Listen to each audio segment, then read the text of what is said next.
नमस्कार, आप देख रहे हैं आपका अपना चैनल भिवानी हलचल खबरों के संग में मैं हूं मनोज कुमार। आइए डालते हैं नजर आज के समाचारों पर। भिवानी चेयरमैन एवं वाइस चेयरमैन के बाद अब नगर परिषद के पार्षदों का मंच भी सज गया है। शुक्रवार को प्रदेश भर के पार्षद भिवानी में जमा हुए और संयुक्त रूप से एक स्वर में अपने अधिकारों की आवाज उठाई। वहीं इसके लिए इन पार्षदों ने मिलकर एक मांग पत्र भी तैयार किया। भिवानी में मिनी बाईपास स्थित एक बैंक्वेट हॉल में प्रदेश भर के नगर परिषद पार्षदों की मीटिंग हुई। मीटिंग में सैकड़ों की संख्या में पार्षद शामिल हुए। प्रदेश भर से भिवानी पहुंचे पार्षदों की मुख्य मांगे प्रदेश भर के सभी नगर पार्षदों को 10-10 लाख रुपए सालाना स्वैच्छिक ग्रांट दी जाए ताकि वे अपने स्तर पर वार्ड में विकास कार्य करवा सके। पार्षदों का मानदेय बढ़ाकर कम से कम 5,000 रुपए किया जाए और इसी प्रकार से सभी पार्षदों को मेडिकल व जीवन बीमा सरकारी स्तर पर दिया जाए। बहुत अच्छी पहल की है। हरियाणा के सभी पार्षद आज इकट्ठे हुए हैं।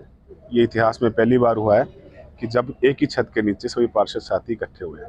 ये सब बधाई के पात्र हैं। पूरी भिवानी की टीम बधाई के पात्र है कि इसी बहाने सुख दुख के साथी बनेंगे। पार्षद जितने हम चुन के आते हैं, पार्षद जो होता है एक रीढ़ की हड्डी होता है। सुबह उठने से लेकर रात को सोने तक पब्लिक के सारे काम पार्षद के द्वारा किए जाते हैं। एक बच्चा पैदा होता है, उसका बर्थ सर्टिफिकेट से लेकर इंसान जब मृत्यु लोक जाता है डेथ सर्टिफिकेट तक हर एक काम पार्षद के द्वारा किया जाता है। आज जो भी समस्या होती हैं, मूलभूत जितनी उनको सुविधाएं चाहिए पब्लिक को, वो पार्षद द्वारा पूरी की जाती है। ना कोई विधायक द्वारा, ना कोई एमपी द्वारा। वो ऊपर लेवल की जितनी ग्रांट होती हैं वो लेके आते हैं सरकार से, मुख्यमंत्री द्वारा, और उस सबको पार्षद मुद्दा बना के उठाता है। आज हमारी जो पब्लिक के बीच में समस्या है, ये आम जन के लिए हमने पंचायत करी है, मीटिंग करी है हरियाणा लेवल पे, कि आम जन जो परेशान हो रहा है छोटी छोटी समस्याओं को लेकर। एक गली के बाहर पुलिया टूटती है, कोई जाल टूटता है, कोई नाला रुकता है, कोई सीवर बैक मारता है, कहीं पानी की सप्लाई टूटती है, कहीं पानी की सप्लाई गंदी आ रही है, कहीं पे कोई हादसा होता है, कहीं पे कोई दिक्कत परेशानी हॉस्पिटल में आ रही है, कहीं किसी को बीपीएल कार्ड बनाने में परेशानी है, कहीं किसी को आयुष्मान कार्ड में परेशानी आ रही है, कहीं किसी को प्रधानमंत्री आवास योजना में परेशानी आ रही है। तो ये दिक्कतों का सामना करने के लिए पार्षद को बड़ी दिक्कत हो रही है कि ये मुद्दे जो सरकार तक पहुँचाने होते हैं हम पहुँचाते हैं। मुख्यमंत्री जी पीछे आए, जनसंवाद उन्होंने करा, हमने काफ़ी मुद्दे उठाए, हमने रिटर्न में भी दिए, पर अभी तक वो समस्या रुकी हुई है। आज हम भिवानी के पार्षदों ने एक इतिहास रचा है कि पूरे हरियाणा के पार्षदों को एकत्रित करके अपनी मांगों के लिए, जो कि हम सरकार से अपनी मांग मनवाना चाहते हैं, मांगना चाहते हैं, उनके लिए हम सभी इकट्ठे होकर और उसके लिए प्रयास करने के लिए हमने आज एकत्रित हुए हैं। और हमारी मुख्य मांगे यही हैं कि एक जैसे एमएलए एमपी को एक ग्रांट दी जाती है, उसी तरह एमपी लेड की तरह एमसी लेड जैसे 10 लाख रुपए 5 लाख रुपए हमें भी दिए जाए, जिसे हम वार्ड में हर साल कुछ न कुछ छोटा मोटा काम, जैसे किसी की लाइट लगाना या कोई और काम हम कर पाएँ। रही बात दूसरी, जो सत्यापन की पावर हमसे खोसी गई है, छीनी जा रही है, जो जैसे पेंशन बनवाने के लिए पहले हम जैसे ऑनलाइन करा के उसको ऑफलाइन हम जमा करा देते थे, अब हमारे पास सत्यापन की कोई पावर नहीं है। अब ओबीसी सर्टिफिकेट है, रेजिडेंस सर्टिफिकेट है, इसकी भी तस्दीक की इन्होंने फैमिली आईडी में कर दी। फैमिली आईडी में ऐसे आदमी बिठा रखे हैं जो प्रशिक्षित है ही नहीं, जिनको पता ही नहीं काम कैसे करने हैं, लोगों के काम नहीं हो पा रहे और लोग हमारे पास आ रहे हैं और हम अपने आप को बहुत ही महसूस करते हैं कि हम ये काम इनका नहीं कर पा रहे। नाम सुभाष तंवर है, वार्ड नंबर 17 से पार्षद हूँ और आज पूरे हरियाणा के पार्षद इकट्ठा हुए हैं, क्योंकि इतिहास में पहली बार ऐसे होने जा रहा है कि कभी आज तक पार्षद इकट्ठा एक मंच पर नहीं हुए हैं और ये बड़ी अच्छी पहल की हमारे संदीप यादव पार्षद जी ने। और दूसरा ये कि आज जो मांगे हैं, जो हमारी मांगे हैं वो बिल्कुल जायज़ मांगे हैं। एक स्वैच्छिक ग्रांट होनी चाहिए जो सालाना 10 लाख रुपये मिले, जिससे हम जो वार्ड में जाएँ, जब हमारे जो परिवार समझते हैं, जो हमारा परिवार के सदस्य समझते हैं, जिन घर वालों को जिन्होंने हमें वोट देकर जिताया है, उनकी कोई मौके पर समस्या का निदान हम कर सकते हैं अगर स्वैच्छिक ग्रांट मिले। जैसे कोई नाली है, पुलिया है या कोई स्ट्रीट लाइट की व्यवस्था है। जो ये हरियाणा पूरे हरियाणा के पार्षद इकट्ठे हुए हैं, अगर हमारी मांगे नहीं मानी गई तो हम आंदोलन भी करेंगे, प्रदर्शन भी करेंगे और सामूहिक इस्तीफा भी देंगे। और जो एक नगर पार्षद के पास पब्लिक आती है वो ना किसी एमएलए के पास जाती, ना मंत्री के, ना एमपी के। एक पार्षद होता है, उसके घर का 6 बजे सुबह कुंडा खुड़कास का पब्लिक, ना कि किसी एमएलए मंत्री का। इस चीज से आप भी वाकिफ हो। सीआईए स्टाफ प्रथम भिवानी को मोटरसाइकिल चोरों को पकड़ने में बड़ी सफलता मिली है। चोरी की घटनाओं को अंजाम देने वाले 2 चोरों ने इन चोरी की घटनाओं को कबूला और इनसे 10 मोटरसाइकिल बरामद की गई, जिनमें से 4 मोटरसाइकिल भिवानी, 3 रोहतक से व 3 अन्य स्थानों से चोरी की गई थी। आरोपियों को भिवानी तोशाम बाईपास से काबू कर लिया गया है। ये आरोपी HF डीलक्स मोटरसाइकिल लिए हुए थे। जो कि भिवानी नागरिक अस्पताल के सामने से चोरी की गई थी। इस संबंध में पुलिस ने आरोपी अक्षय व मोहित से पूछताछ की तो उन्होंने भिवानी समेत अन्य जिलों से मोटरसाइकिल चोरी की घटनाओं को कबूला है। मामले की जानकारी देते हुए सीआईए स्टाफ प्रथम भिवानी इंचार्ज ने बताया कि आरोपियों से चोरी की गई 10 मोटरसाइकिल बरामद की गई है। उन्होंने बताया कि 4 मोटरसाइकिल भिवानी, 3 रोहतक और 3 अन्य जगहों से चोरी की गई है तथा मामले में आरोपियों से गहनता से पूछताछ जारी है। कल हमने 2 लड़कों को तोशाम बाईपास भिवानी से गिरफ्तार कराया है, जिनके पास एक चोरी की मोटरसाइकिल बरामद हुई है HF डीलक्स, जो सूर्या गेस्ट हाउस के सामने से चोरी कर रखी थी, सिविल हॉस्पिटल भिवानी के सामने से। तो इनसे जब हमने गहनता से पूछताछ करी तो इनके पास से 4 मोटरसाइकिल भिवानी से चोरी हुई मिली हैं, 3 मोटरसाइकिल रोहतक की चोरी हुई मिली और 3 मोटरसाइकिल अन्य है, जो अभी उनका पता कर रहे हैं भाई वो कहाँ से चोरी है, किसकी मोटरसाइकिल है। तो टोटल इनसे 10 मोटरसाइकिल रिकवर हुई हैं। बाकी इनसे गहनता से अभी पूछताछ हो रही है और आगे खुलासा कराया जाएगा। जिनसे मोटरसाइकिल बरामद हुई है उनका एक का नाम अक्षय है, जो सन ऑफ भवर सिंह, और ये निवासी रिवासा का रहने वाला है, जो तोशाम में पड़ता है। दूसरा है तोशाम का ही मोहित है, जो अपने तोशाम का रहने वाला है, और इनसे अभी गहनता से और पूछताछ हो रही है। भिवानी में अनेक स्थानों पर पानी की समस्या को लेकर प्रदर्शन होता रहता है। इसी कड़ी में स्थानीय नेताजी नगर में हो रही पानी की समस्या को लेकर महिलाएं स्थानीय लघु सचिवालय के सामने पहुंची और प्रदर्शन किया। उन्होंने बताया कि अनेकों बार शिकायतों के बाद भी उनकी समस्या का समाधान नहीं हो पा रहा है। नेताजी नगर के निवासियों ने स्थानीय लघु सचिवालय पहुंचकर पानी की समस्या पर जमकर बवाल काटा। इस बारे में कॉलोनी वासियों ने बताया कि वे कई बार संबंधित विभाग को अपनी शिकायत दर्ज करवा चुके हैं, लेकिन उनकी शिकायत का कोई आज तक समाधान नहीं हुआ है। वहीं उन्होंने बताया कि वे अपने पैसे से पेयजल की आपूर्ति टैंकर से करवा रहे हैं। उन्होंने अधिकारियों से उनकी समस्या का शीघ्र समाधान करने की मांग की है और इस संबंध में ज्ञापन भी सौंपा है। सर ये दिक्कत तो ये है कि उस एरिया में हम 5 साल से रह रहे हैं, पानी की दिक्कत तो वहाँ रहती है, कोई टाइम फिक्स नहीं है। हम जॉब वाले बंदे हैं, हम 8 बजे जाते हैं, शाम 6 बजे आते हैं। मतलब हमें फोन पे पूछना पड़ता पड़ोसियों से कि पानी आ गया, तब हम भागे हुए आते हैं, इतने पानी चला जाता है। पौने घंटे के लिए पानी छोड़ा जाता है, आधा घंटा हमारे घरों तक आने में लगता है। 10 मिनट में पानी आप ये देख लीजिए कितना मिल पाता है हम लोगों को। हमारी दिक्कत ये है, गली जो हमारी है सीधी है, एल शेप में जैसे टर्न होती है, उन घरों में सबसे ज्यादा समस्या हमारे पानी की। क्या पता वो पाइपलाइन की दिक्कत है या क्या दिक्कत। कॉलोनी से आई हूँ और मेरी भी यही समस्या है पानी की। तो पानी की प्रॉब्लम चलती रहती है, बच्चे छोटे हैं, पानी बिना हम क्या करेंगे। पानी तो हर चीज में चाहिए ना, खाना बनाने के लिए चाहिए, नहाने के लिए। और गर्मी का टाइम है, गर्मी के टाइम में तो पानी तो सबसे ज्यादा जरूरत होती है, जो कि पानी 10 मिनट भी नहीं आता घर के। समस्या देख रहे हैं भाई का काफी दिन है, मतलब कदे तो इतना गंदा पानी आओगा और मतलब जैसे नहाने का भी मन नहीं करता, पीना तो दूर की बात है। और कभी कभी तो बिल्कुल पानी नहीं आता भाई, 10 मिनट भी पानी नहीं आवा तो अब क्या पानी नीचे भरे क्या ऊपर भरे। और भाई पानी की बहुत ज्यादा दिक्कत है, कुछ भी करो जो पानी हमने पानी मिलना चाहिए बस। हाँ, चाहे लाइन बदलो चाहे कुछ भी करो, और टाइम से पानी छूटना चाहिए। तो इन्होंने खुद अपना कनेक्शन लगा रखा है ना पर्सनल लाइन के लिए, उसमें कोई पाइप में रुकावट है पानी में, ठीक है ना। हमने आज भी अपना कर्मचारी भेज के चेक करवाया था, तो वो कर्मचारी चेक करके आया है, तो इनके वाकई में ही पानी नहीं जा रहा था वहाँ पे। तो हम इसके लिए दोबारा एक बार चेक करवाएंगे, सप्लाई वगैरह चलवा के और कर्मचारी भेज के एक बार चेक करवा देंगे, और जहाँ से कोई दिक्कत होगी ना हम उसकी समस्या हल करवाएंगे। नहीं, समस्या तो देखो जी, हम जैसे भी कोई कंप्लेंट आती है उसका तुरंत एक्शन लेते हैं और तुरंत कार्य करवाते हैं, वैसी कोई बात नहीं है। और बाकी एक्शन साहब तो अब तो फिलहाल छुट्टी पे हैं, बाकी एक्शन साहब के तो उसके बारे में ऑफिस में उनका पता था। और कल ही कंप्लेंट आई थी, मैंने कल ही इनका एक्शन लेना शुरू कर दिया था। आज ही कर्मचारी को ब्लॉक भेज के इनका पानी चेक करवा दिया है, और बाकी जो कोई समस्या होगी उसको आज हल करवा दिया जाएगा। तो शाम रोड स्थित टीआईटी वरिष्ठ माध्यमिक विद्यालय में साहित्य, संस्कृति और कला को समर्पित संस्था त्रिवेणी द्वारा हिंदी दिवस के पावन अवसर पर कवि सम्मेलन और शिक्षक सम्मान समारोह का आयोजन किया गया। इस अवसर पर हरियाणा विद्यालय शिक्षा बोर्ड के सचिव ज्योति मित्तल और यूपी में चयनित सिविल जज ज्योति शर्मा ने मुख्य अतिथि के रूप में शिरकत की। वहीं डीएसपी हेडक्वार्टर रमेश कुमार ने विशिष्ट अतिथि के रूप में शिरकत की। हरियाणा विद्यालय शिक्षा बोर्ड सचिव ने कहा कि त्रिवेणी जैसी संस्थाओं का समाज ऋणी है, जिसके कारण सामाजिक परिवर्तन की आहट सबके पास पहुंचते हैं। कार्यक्रम में मंच का सफल संचालन डॉक्टर मनोज शर्मा ने किया। भिवानी जनपद की बेटी न्यायमूर्ति उत्तर प्रदेश सरकार ज्योति ने कहा कि मूल्यों की रक्षा करनी है तो साहित्य का संवर्धन करना होगा। उन्होंने हिंदी भाषा को पूज्य बताते हुए कहा कि यह हमारी वाणी है। डीएसपी मुख्यालय रमेश कुमार ने कहा कि हमें सामाजिक सुकून प्राप्त होता है।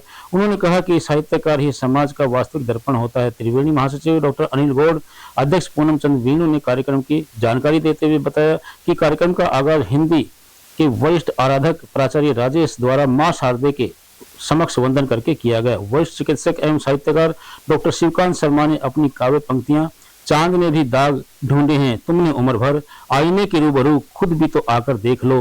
कवि वीएम बेचन ने भाषा अगर समंदर है तो बोलियां नदी है, मातृभाषा और मूल बोली एक दूसरे के लिए बनी है।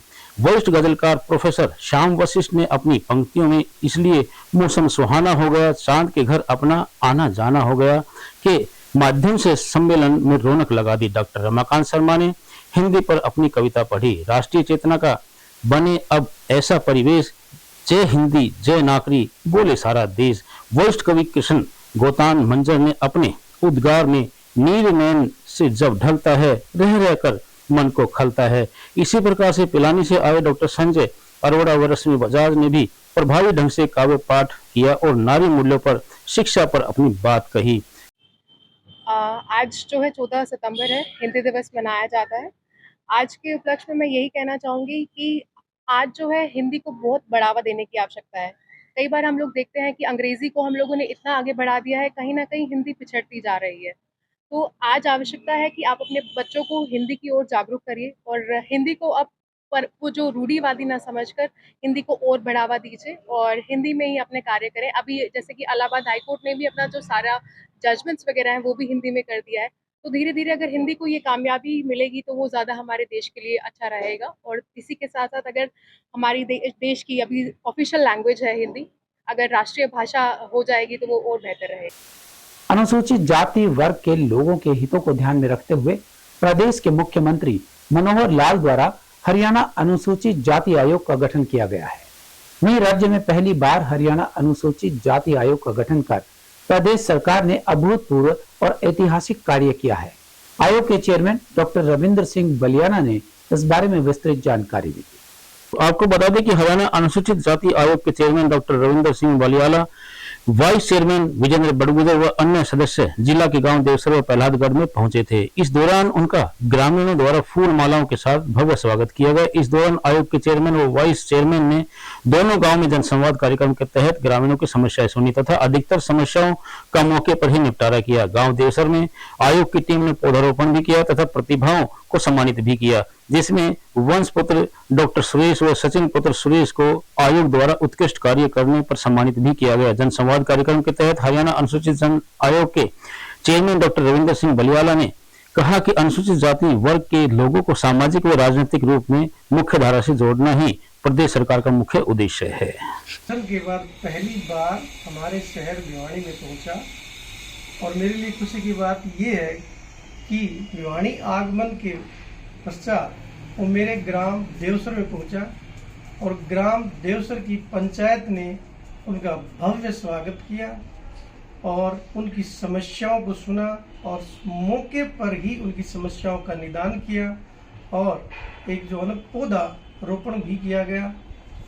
और उसके बाद पूरे अनुसूचित आयोग वाइस चेयरमैन विजेंद्र बड़गुजर जी, चेयरमैन डॉक्टर रविंद्र बलियाला जी और सदस्य मीना नरवाल ने हमारे ग्राम की दो विशेष प्रतिभाओं को सम्मानित किया, जिसमें एक सचिन पुत्र सुरेश कुमार जो बिना किसी कोचिंग के जो अपनी मेहनत के दम पर IIT रुड़की में प्रवेश पाया और पूरे जो है ना अच्छे अंकों के साथ उसने अपनी डिग्री हासिल की। मैं उन्हें बधाई देता हूँ। और दूसरे वंश पुत्र सुरेश कुमार जो कि NCC के जो एक विलक्षण प्रतिभा के धनी रहे और पूरे जो है NCC का बेस्ट कैडेट रहा। हरियाणा अनुसूचित जाति आयोग का भिवानी पहुंचने पर गांव प्रहलादगढ़ में पंचायत द्वारा नागरिक अभिनंदन किया गया। इस दौरान वहां उपस्थित ग्रामीणों द्वारा जो समस्याएं अनुसूचित जाति आयोग के सामने रखी, उन समस्याओं को भी सुना गया और उनका उसी समय मौके पर ही निदान करने का प्रयास भी किया गया। इसके पश्चात गांव देवसर में डॉक्टर सुरेश कुमार दानिया के आवास पर ग्राम पंचायत देवसर द्वारा अनुसूचित जाति आयोग का अभिनंदन किया गया, स्वागत किया गया। इस दौरान ग्रामीणों द्वारा अनेक समस्याएं उनके सामने रखी गई, जिनका समाधान भी तुरंत जो है किया गया और जो अन्य जो समस्याएं ऐसी समस्याएं थी उसको ऑफिस के लिए जो है उनको ले जाया गया कि ताकि भविष्य में जो है उसके ऊपर जो है कार्रवाई की जाए। और 2 वहां पर ऐसी प्रतिभाएं थी गांव देवसर में जिनको भी सम्मानित किया गया। एक प्रतिभागी उसमें ऐसे थे जो कि वंश पुत्र डॉक्टर सुरेश कुमार, वो एनसीसी के बेस्ट कैडेट रहे हैं, उनको सम्मानित किया गया। दूसरे एक और हमारे जो है विलक्षण प्रतिभा थी जिन्होंने बगैर किसी कोचिंग आदि के और रुड़की जो हमारी जो आईआईटी है उसमें प्रवेश लिया। उसके बाद में उस परीक्षा को जो उन्होंने बहुत अच्छे ढंग से पास किया। जिले के सभी पैक्स मैनेजर एवं सदस्य किसानों की एक महत्वपूर्ण संगोष्ठी जिला सहकारी बैंक में आयोजित की गई।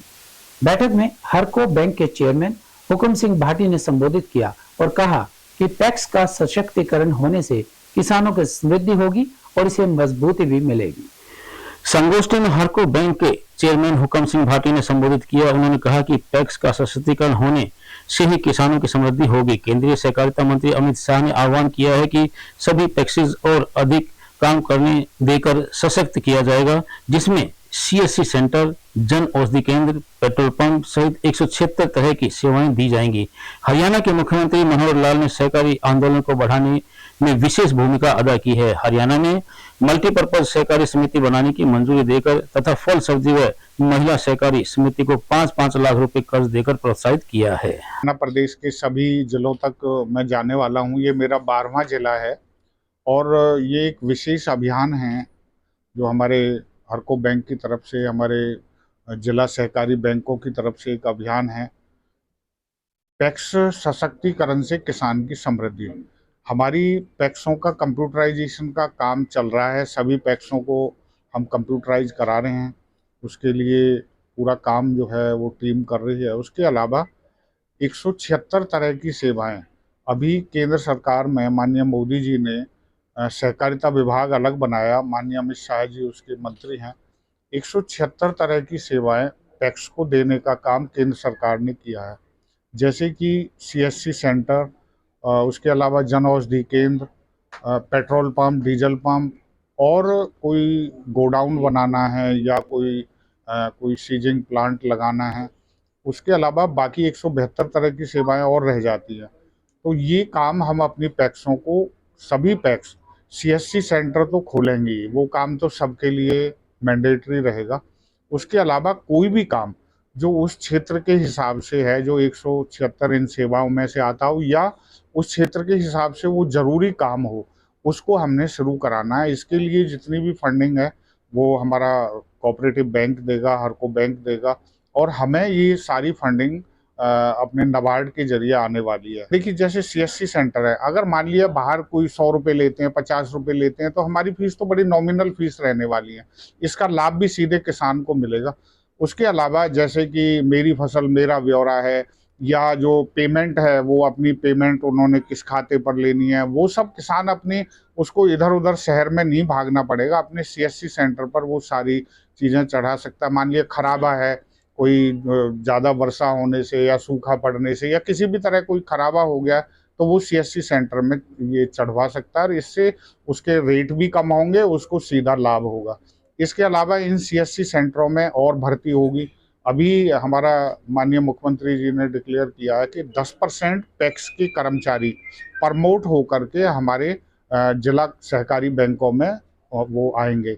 वहाँ पर वो रिक्तियाँ भी खाली होंगी, उनको हम भरने का काम करेंगे। पैक्सों में जो मैन पावर है उनको प्रशिक्षण देने का काम, ये सारा काम हमारा बैंक कर रहा है और इसके लिए हम दृढ़ संकल्प हैं। जेजेपी के बीसी सेल के जिला अध्यक्ष मदन जूसवाला पूर्व उप प्रधानमंत्री स्वर्गीय चौधरी देवीलाल की नीतियों से इतना प्रभावित हुए कि वे प्रतिवर्ष भिवानी से जयंती स्थल तक अखंड ज्योत लेकर जाना नहीं भूलते।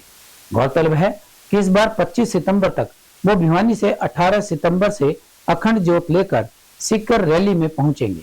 यह उनकी 20वीं अखंड ज्योत यात्रा है। इस बारे में जेजेपी के बीसी सेल के जिला अध्यक्ष मदन जूसवाला को पूर्व उप प्रधानमंत्री स्वर्गीय देवीलाल की नीति व जेजेपी सुप्रीमो अजय सिंह चौटाला की प्रेरणा से इतने प्रभावित हुए कि वे हर साल पूर्व उप प्रधानमंत्री स्वर्गीय देवीलाल की जयंती स्थल तक अखंड ज्योत ले जाना नहीं भूलते। जयंती कार्यक्रम प्रदेश के ही नहीं पड़ोसी राज्य के किसी कोने में हो वो पदयात्रा करके और इसी माध्यम से कार्यक्रम स्थल तक अखंड ज्योत लेकर पहुंचते हैं। इस बार भी उन्होंने गाजे बाजे के साथ सीकर राजस्थान में होने वाले कार्यक्रम में पहुंचने का निर्णय लिया है। वे भिवानी 18 सितंबर से अखंड ज्योत को लेकर सीकर के लिए रवाना होंगे और 25 सितंबर को कार्यक्रम स्थल तक पहुंचेंगे। मदन जूसवाला की यह 20वीं अखंड ज्योत यात्रा है। वे अपने साथियों और समर्थकों के साथ कार्यक्रम स्थल तक पहुंचेंगे। आज हमारे बैकवर्ड सेल के अध्यक्ष मदन जूसवाला जी के हौसला अफजाई और प्रोत्साहित करने के लिए पार्टी की तरफ से आदेश हुआ कि ये एक कावड़ के रूप में ज्योत जला के 20वीं इनकी ये यात्रा है, तो उसको हरी झंडी मान लो या जो भी आप, उसके लिए आज आपके बीच में आए और रैली के लिए इनको यहाँ से विदा करेंगे। रास्ते में इनके लिए मैंने मेरी तरफ से पर्सनल पार्टी से अलग हटके भी और भी सबको इनका जहाँ जहाँ स्वागत भी होगा और इनकी देखभाल के लिए खाना के उसका भी प्रबंध मैं लुहारू से ये क्या आपका कहाँ होके निकलोगे चढ़ावा तक, हाँ चढ़ावा से आगे राजस्थान वालों ने इनका जो प्रबंध है वो किया हुआ है। यहाँ तक मेरी जिम्मेवारी है, मैं इनको कोई कष्ट ना हो उसके लिए भी इनको बीच बीच में संभालता रहूँगा। और तो सब वहाँ ड्यूटी लगी हुई है रैली के अंदर, कोई सीनियर नेता इधर है नहीं और जिला अध्यक्ष होने के नाते मेरा दायित्व भी बनता है कि पार्टी का कोई भी संयोजक या कार्यकर्ता पार्टी के लिए इतना कष्ट उठाता है, कार्य करता है, तो उसको प्रोत्साहित करने के लिए हमने उनका साथ देना चाहिए। हर वर्कर के अंदर काफ़ी हौसला है कि हम सबसे पहले 17 तारीख की रैली को बड़े जोश के साथ अच्छी रैली दिखाएंगे और 17 के बाद 18 तारीख को सुबह 9:15 बजे का टाइम हमारे नेताजी ने मेरे को दिया था भाई साहब कि 9:15 बजे मैं आकर आपको हरी झंडी दूंगा। अगर दुष्यंत चौटाला आते हैं तो बहुत अच्छी बात है, नहीं तो हमारे दूसरे चौटाला जिला अध्यक्ष हमारे पास बैठे हैं, इनकी रवानगी के अंदर हम यहाँ से 9:15 बजे होंगे। आपसे भी विनती करता हूँ कि आप सब पत्रकार भाई आकर 9:15 बजे आइए और हमारी पार्टी का और हमारा वर्करों का काफ़ी हौसला बढ़ेगा। काफ़ी लोग मेरे साथ पैदल यात्रा जाएंगे। और रही अखंड ज्योत की, ये मेरी 20वीं अखंड ज्योत है। हरियाणा के अंदर जहाँ भी हमारी रैली होती है विनोद गेट से हम यहाँ से पैदल जाते हैं। हमारे नेता काफ़ी हमें हौसला देते हैं और हम उनका हौसला के कारण देखो हम भी हिम्मत रखते हैं उनका साथ दें। भिवानी पुलिस ने एक ऐसे चोर को पकड़ा है जो भिवानी में चोरी की वारदातों को अंजाम देता था। आरोपी करमवीर उर्फ बच्चे गांव चांग का निवासी है, जिसने एक साइकिल, ई रिक्शा और 3 मोबाइल चोरी किए। इस संबंध में पुलिस में शिकायत दर्ज की गई थी, जिस पर तुरंत कार्यवाही करते हुए चोर को काबू कर लिया गया। औद्योगिक थाना क्षेत्र से पुलिस एसआई ने बताया कि करमवीर उर्फ बच्ची गांव चांग निवासी पर चोरी के लगभग 1 दर्जन के करीब मामले दर्ज हैं। फिलहाल आरोपी से चोरी की गई एक साइकिल बरामद की गई है तथा उससे अन्य चोरियों की वारदात के बारे में गहनता से पूछताछ की जा रही है। पूछताछ में और चोरी की वारदात के मामले सामने आ सकते हैं। ये आरोप करमवीर उर्फ बच्चे तो रामकुमार से चांग का, जो इसने है हमारे तरफ में 5 चोरियां की। एक चोरी मोबाइल फोन व एक चोरी में साइकिल और ई रिक्शा।